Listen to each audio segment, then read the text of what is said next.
Deux invités à un plateau, une règle du jeu, pas d'animateur. Ils sont tout seuls devant les caméras. Chacun de leur côté, ils se sont donc préparés pour cette rencontre.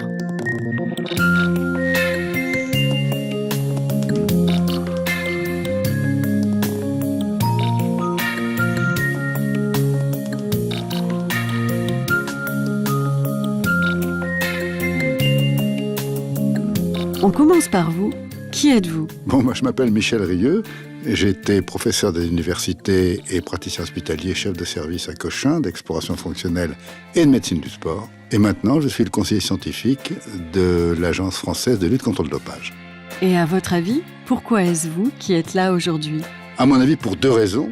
La première, c'est parce que, de par mon activité actuelle, je connais bien les problèmes de dopage et de par mon activité passée, je connais bien ce qui entoure le sport sur le plan de la biologie et sur le plan de la physiologie. Même question, présentez-vous. Je m'appelle Gérardine, je suis professeur de biotechnologie à l'École centrale de Paris et je dirige un service d'hématologie clinique et biologique proche de produits très innovants et utilisables dans le dopage. Et pourquoi vous pour ce débat ? Je pense que je relève de plusieurs cultures, la culture médicale, la culture scientifique et la culture sportive comme ancien joueur de rugby devenu médecin du sport. Dans ces conditions, la confrontation entre ces cultures m'a permis de défendre des positions originales dans le domaine du dopage. Top chrono, vous avez maintenant 30 minutes pour converser. Allez, on commence, première partie.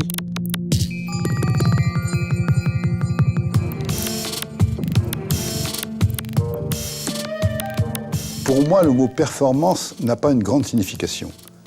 Parce que le sport, d'abord, je pense que vous serez d'accord, le sport, c'est avant tout une confrontation.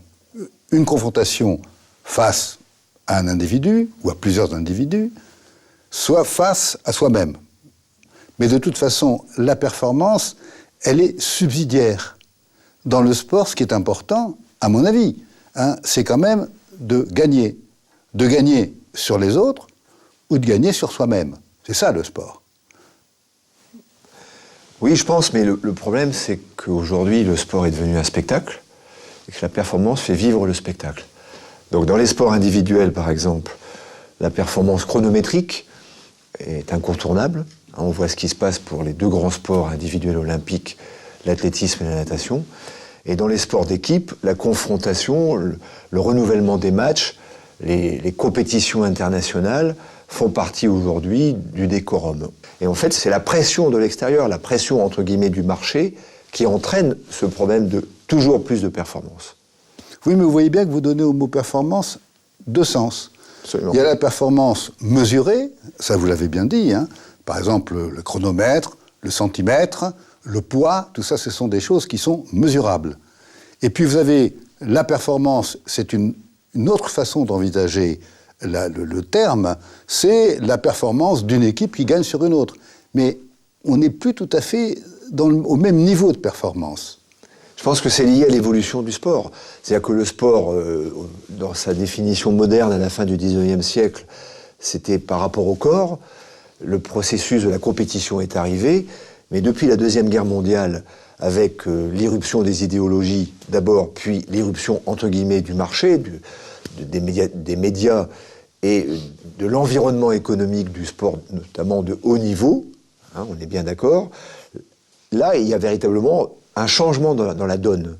Et ça, cette pression de l'extérieur, aujourd'hui, tous les gens qui sont sportifs de haut niveau la subissent, et il y a un véritable environnement avec les annonceurs, les médias, les politiques, les équipementiers, et on demande au corps humain plus de performance, à tous les niveaux. C'est vraiment... Ce qui n'a pas changé, c'est le corps humain. Par contre, la nécessité de performance est devenue incontournable. Je suis tout à fait d'accord avec vous, mais la performance en tant que telle, la performance mesurable, j'entends, n'a pas une grande signification. Elle n'a pas une grande signification parce que, prenez le 100 mètres par exemple, vous courez le 100 mètres. Imaginons même qu'on arrive à courir le 100 mètres en 9 secondes. Bon, ça n'a aucun intérêt, aucune signification. Ce qui est important, c'est de gagner le 100 mètres. Moi, si je veux faire le 100 mètres en moins de 9 secondes, je prends ma moto. Tout à fait d'accord. Autrement dit, on est maintenant dans un système, vous l'avez très bien dit d'ailleurs, qui est un système de représentation, de spectacle.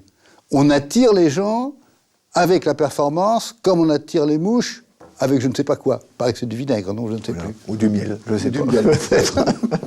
On voit bien le danger et les réponses inadaptées des sports, par exemple, olympiques, parce qu'ils ont recherché la performance. La natation, en cela, est exemplaire. Il y a eu un véritable dopage technologique avec l'éruption des combinaisons.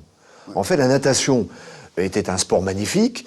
C'est un sport qui est très pratiqué. C'est le deuxième sport olympique, mais ça se passe en piscine. C'était un peu à l'écart par rapport à l'athlétisme qui avait fait son virage bien avant. Et en imaginant ces combinaisons qui font qu'on battait des records quasiment à chaque compétition, on a donné un focus médiatique à la natation et on a vu en 2 ou 3 ans un basculement de l'intérêt.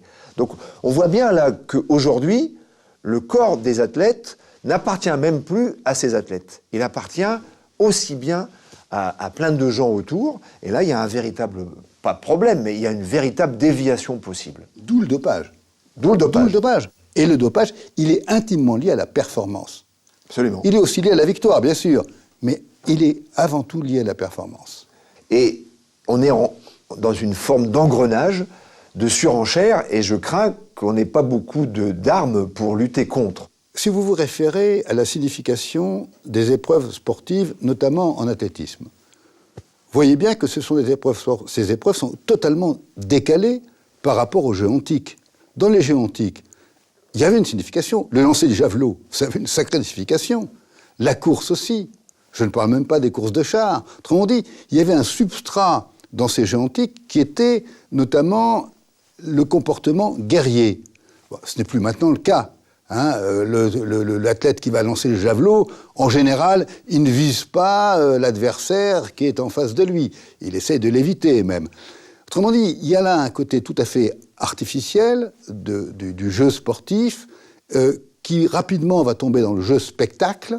Et quand on dit jeu spectacle, on dit évidemment à ce moment-là, comme vous l'avez dit, intervention médiatique, intervention financière et, à partir de certains cas, l'ouverture à l'artificiel, l'ouverture au dopage.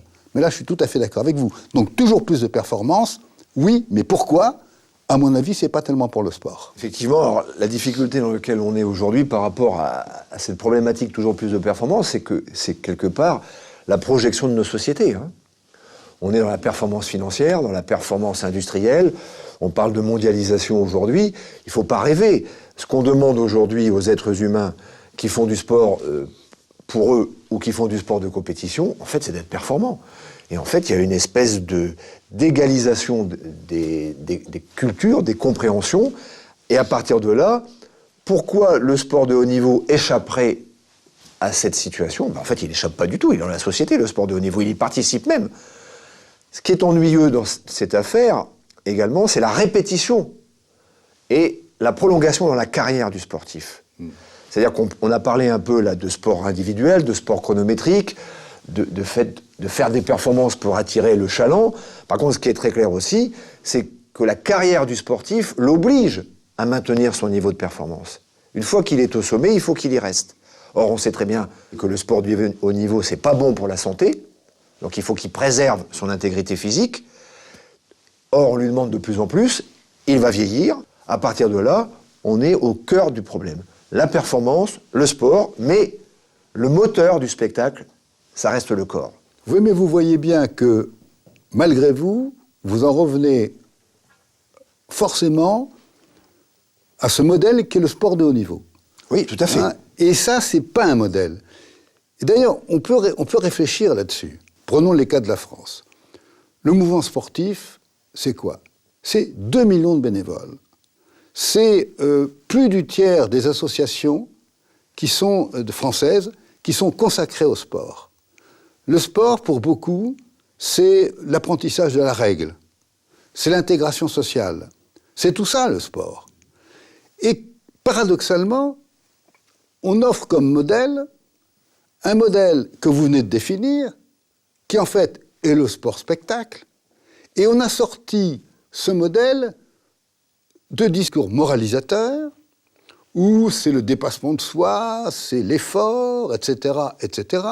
Et du coup, si on accepte que le phénomène du dopage devienne un phénomène, pour ainsi dire, banalisé, mais à ce moment-là, vous allez retomber vers les jeunes face à ce modèle qui vont trouver qu'il est tout à fait banal et normal de se doper. Et c'est là où il y a le problème de santé publique. Tout à fait. C'est pour ça qu'il faut lutter contre le dopage. Là, c'est clair que nous savons que les plus gros risques ne sont pas sur les sportifs de haut niveau, qui sont en général bien encadrés, y compris par les dopeurs, et pas forcément que par les dopeurs d'ailleurs, mais par des gens aussi qui luttent contre le dopage, heureusement. Mais ce qui est clair, c'est que les produits courants, accessibles sur Internet par exemple, eux, vont être utilisés sans encadrement par la grande masse. Et c'est là où on est très ennuyé. Parce que cette performance-là concerne également les non-sportifs de haut niveau. Et donc là, le décalage joue dans les deux sens. Et c'est très délicat à la fois d'interpréter les événements et surtout de proposer des solutions et de proposer des discours sans tomber dans une vision trop moralisatrice ou une vision, on va dire, cynique ou réductrice. C'est pas simple du tout. Par contre, effectivement, il faut avoir une position très claire sur ces produits dopants de base qui, eux, sont très dangereux.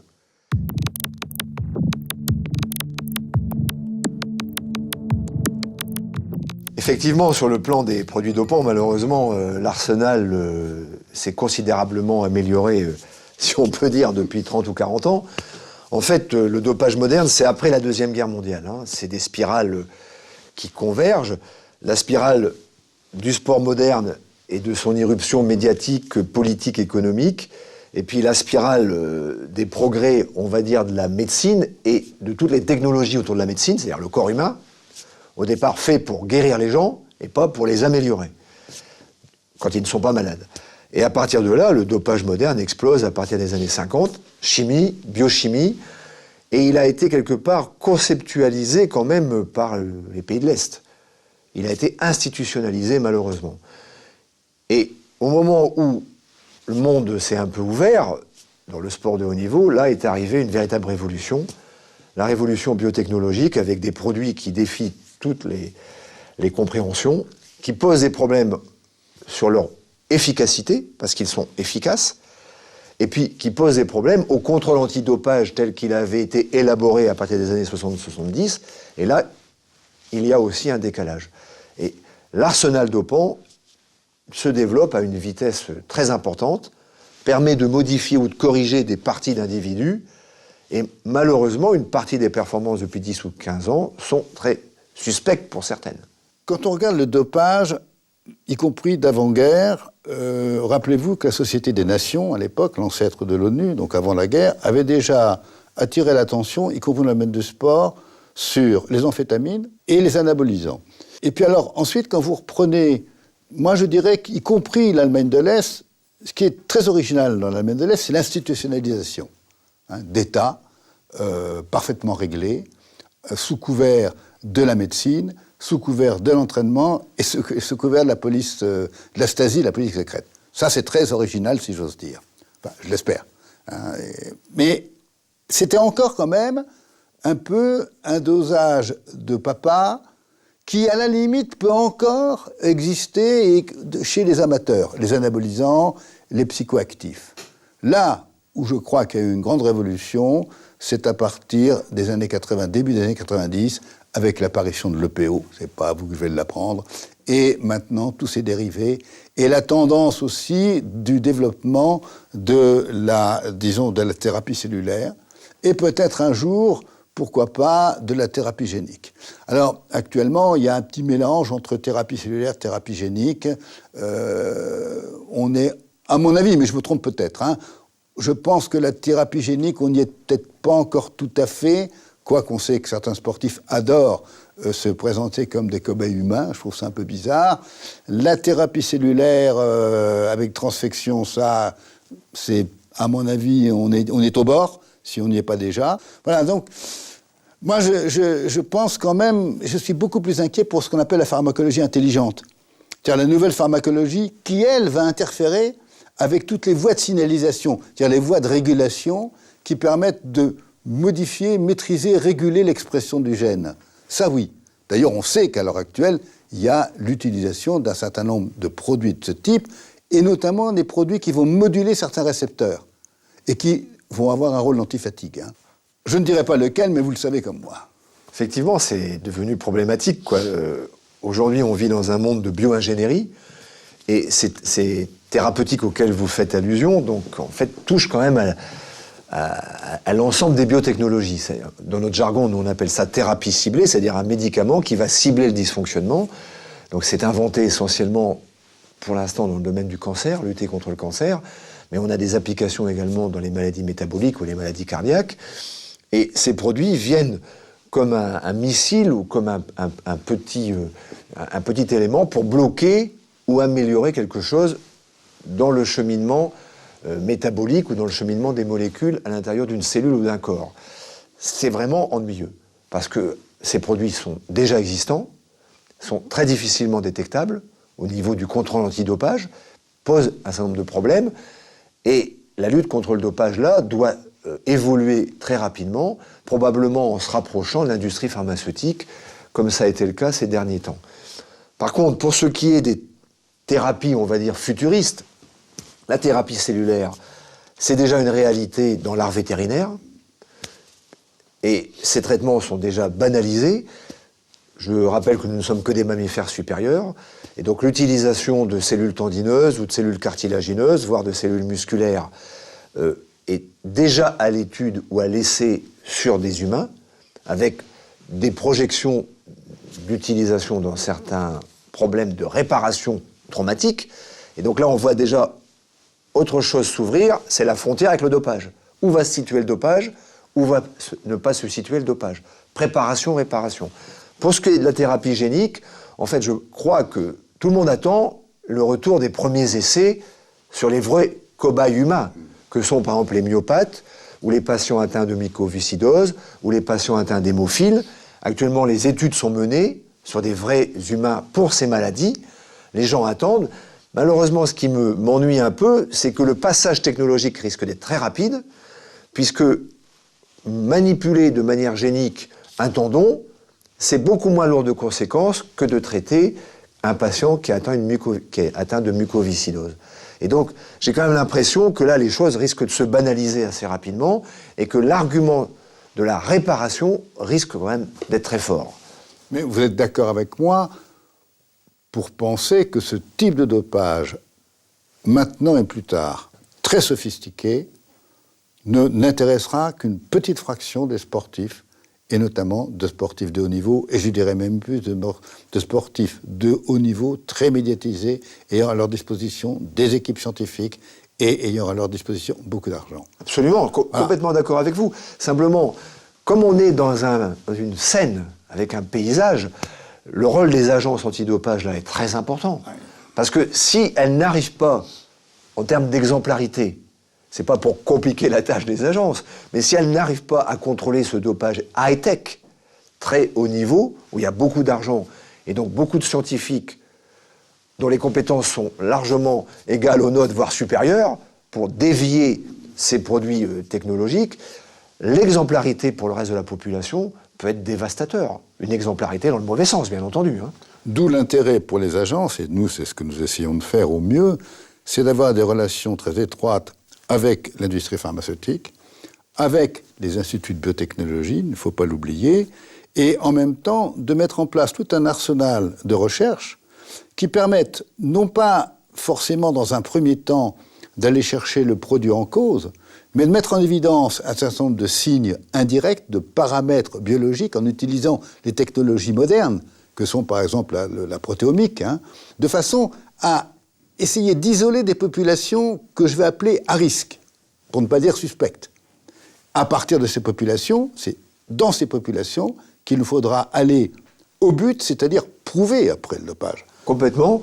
La difficulté, et c'est là où je suis effectivement un peu décalé par rapport à cette affirmation, c'est que les mêmes outils sont utilisés des deux côtés. Ah oui. C'est très ennuyeux. Bien sûr. Ça veut dire que le niveau de compétence et le niveau d'outils technologiques pour doper ou pour lutter contre le dopage est le même. À partir de ce moment-là, il est très difficile, avec les réglementations actuelles, d'affirmer la preuve d'un dopage, parce que ceux qui dopent connaissent les limites de la réglementation et des outils nécessaires pour affirmer le dopage. Et on est donc dans une situation très difficile, très ambiguë pour les années qui vont venir. ça va être quasiment une confrontation scientifique et technologique, et je ne suis pas sûr que du point de vue des réglementations actuelles, on arrive à remporter ce combat contre ce dopage high-tech.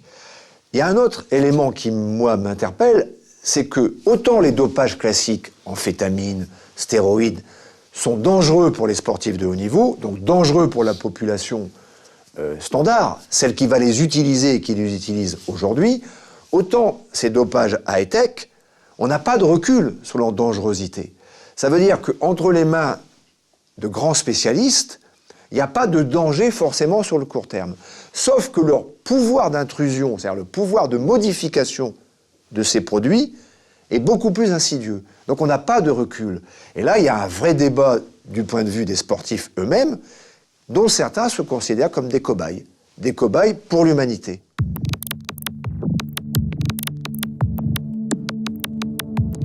Tout ce dont on vient de parler va intéresser une population de plus en plus étroite.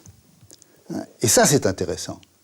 Parce que ça veut quand même dire qu'il va devenir de plus en plus onéreux et de plus en plus difficile de se doper, et que plus on va restreindre cette population, plus on aura gagné. Le but n'est pas forcément, vous savez, c'est comme le gendarme et le voleur. Est-ce que vous avez imaginé un jour qu'on allait éliminer la criminalité ?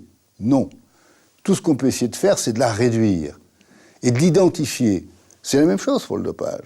Il faut réduire la population, cette population, il faut la cibler, l'identifier, la réduire.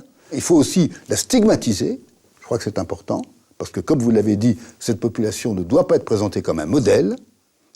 Et à partir de ce moment-là, par contre, on gagne sur l'ensemble et sur l'autre population. Parce que quand on vous dit... il faut légaliser le dopage, quand j'entends ça, mais mes cheveux se dressent sur la tête. Et comme argument, on me dit, ouais, de toute façon, le dopage inéluctable n'arriverait jamais à le vaincre. C'est absurde. On vient de démontrer le contraire. Alors, qu'est-ce que ça veut dire, légaliser le dopage ? Ça veut dire que vous allez, au contraire, à l'inverse, magnifier cette population qui se dope. Vous voyez, il n'y a pas de danger. C'est un discours qui est tenu des fois. Le dopage, il n'y a pas de danger s'il est médicalement encadré. Vous l'avez entendu, ça aussi. Alors moi, quand on me dit ça, il dit, mais alors aussi chez les enfants. Ah non, pas chez les enfants. Attendez, pas chez les enfants, mais alors, comment vous allez faire ? Parce que le sportif de très très haut niveau, y compris le professionnel, il est devenu comment ? Il est comme ça, il est né sportif de haut niveau ? Non. Si on fait rentrer dans la tête des jeunes qu'il n'est pas possible de devenir à haut niveau sans se doper, mais à ce moment-là, vous allez avoir une augmentation du dopage chez les jeunes, considérable. Elle existe déjà, là, d'ailleurs, la tentation. Vous le savez. J'ai aussi entendu un autre discours complètement absurde. Quand les sportifs arrivent, ils disent, voilà, moi j'ai été soutenu médicalement de telle et telle façon. Voilà, donc c'est clair, transparent. Il dit, ah bon ? Mais s'il ment, s'il ne dit pas tout ce qu'on lui a fait ou donné, ah ben dans ce cas-là, il faut vérifier, il faut contrôler. Ah, dit, bon, alors on revient au contrôle. Ça revient au même. Et là, il y a un autre aspect dans notre débat, c'est le côté éthique, le côté un peu fou. Parce que qu'on soit champion ou qu'on soit pas champion, il y aura toujours des gens qui voudront être meilleurs que celui qui est champion du monde ou que celui qui est champion de sa rue. Par contre, la réduction sur la petite population de haut niveau est un succès de la lutte antidopage, et notamment depuis 10 ans, avec la création de l'Agence mondiale, d'un progrès considérable en termes de standardisation et en termes d'amélioration technique, mais on sait aussi que c'est un véritable pari sur l'avenir. Les voleurs ne sont pas en avance sur les gendarmes, mais souvent, les voleurs actuellement disposent d'une veille technologique qui, malheureusement, est plus élevée que celle des agences de régulation ou des agences de contrôle antidopage. Et c'est un véritable challenge. Alors, est-ce que nos sociétés vont suivre ? Est-ce qu'au plan international, la volonté restera aussi standardisée ? J'en sais rien, mais c'est un vrai pari quand même. C'est un pari, mais ce pari, à mon avis, ne mérite pas la légalisation du dopage. Ça me paraît le pire que l'on puisse imaginer. Et ça risque d'induire, du coup, de façon par rétroaction, en quelque sorte, une légalisation du dopage à la base. Et ça, c'est extrêmement redoutable. Extrêmement redoutable. Donc, on l'a vu d'ailleurs, toutes les statistiques qui ont été, les études qui ont été faites aux États-Unis, y compris d'ailleurs aussi en France, montrent bien qu'au moins entre 7 et 10% des jeunes ont été confrontés, des jeunes qui font du sport, notamment au niveau de l'Union nationale des sports scolaires, ont été confrontés au dopage, au problème du dopage. Ça ne veut pas dire qu'ils sont dopés.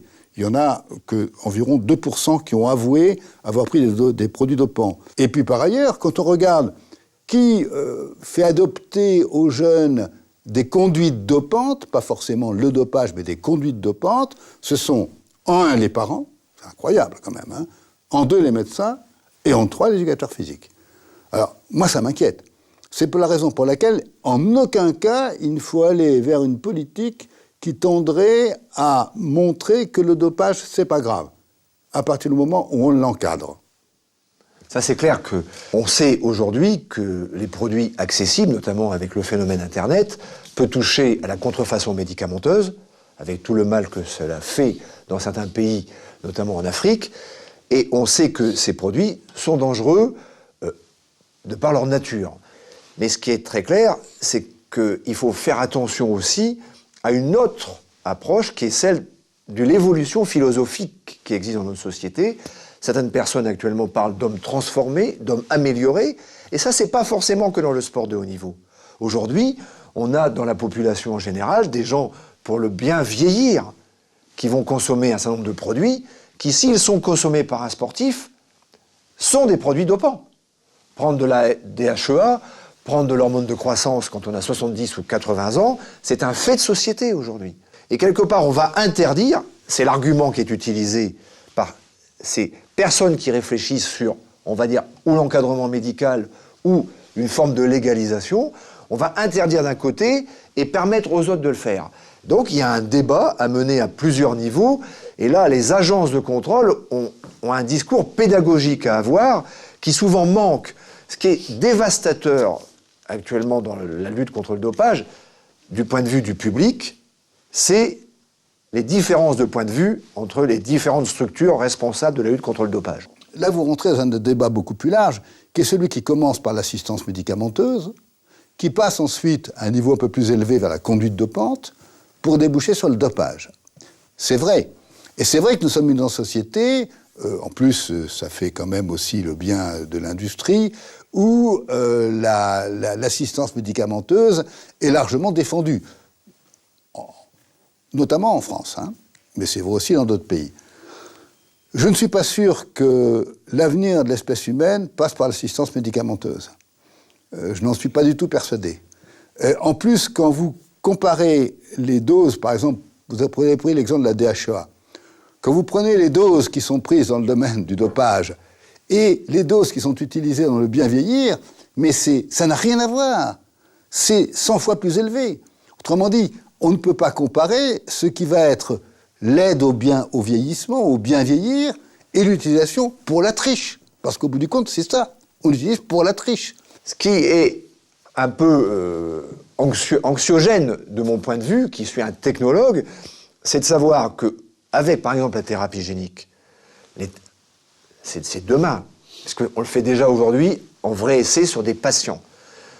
Ce qui est clair, c'est que moi, du point de vue de mon éthique personnelle, je n'utiliserai jamais cela pour améliorer un sportif.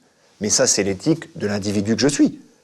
Par contre, il faut savoir que l'éthique de nos sociétés, elle, peut évoluer. Il peut y avoir finalement une acceptation de nos sociétés à dire, mais finalement, oui, pour le bien public, des pains et du jeu. Hein? Ou, dans un autre domaine, si vous voulez, des gens dévoyés qui maîtriseront ces technologies et qui les utiliseront. Il faut rappeler ce qui a été fait quand même en Allemagne de l'Est, où on a organisé de manière institutionnelle un dopage régulier avec des produits beaucoup plus lourds en termes de dangerosité.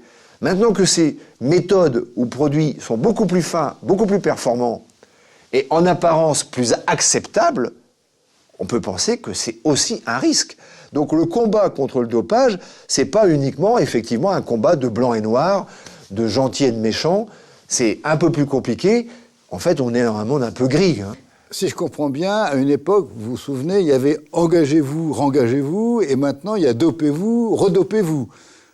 si nous allons vers cette orientation, alors surtout, dégageons le spectacle sportif de tout le langage moralisateur.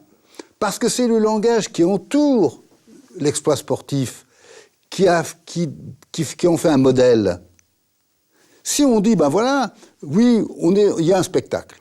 Bon, ce spectacle, c'était le cas du catch, par exemple, à une époque, vous vous souvenez. C'est le cas pour une activité pour laquelle j'ai beaucoup de respect, qui est le cirque, par exemple, où là, on sait que c'est un spectacle, on sait que tout ce qui est fait pour améliorer ce spectacle est légitime, mais on ne met pas de morale dans le cirque. Hein, c'est du cirque. Pour le reste, protégeons nos enfants. Et protégeons nos anciens. Hein, je crois que c'est très important. C'est fini, merci. La semaine prochaine, on se retrouve au même endroit, même principe, 2 invités et toujours pas d'animateur.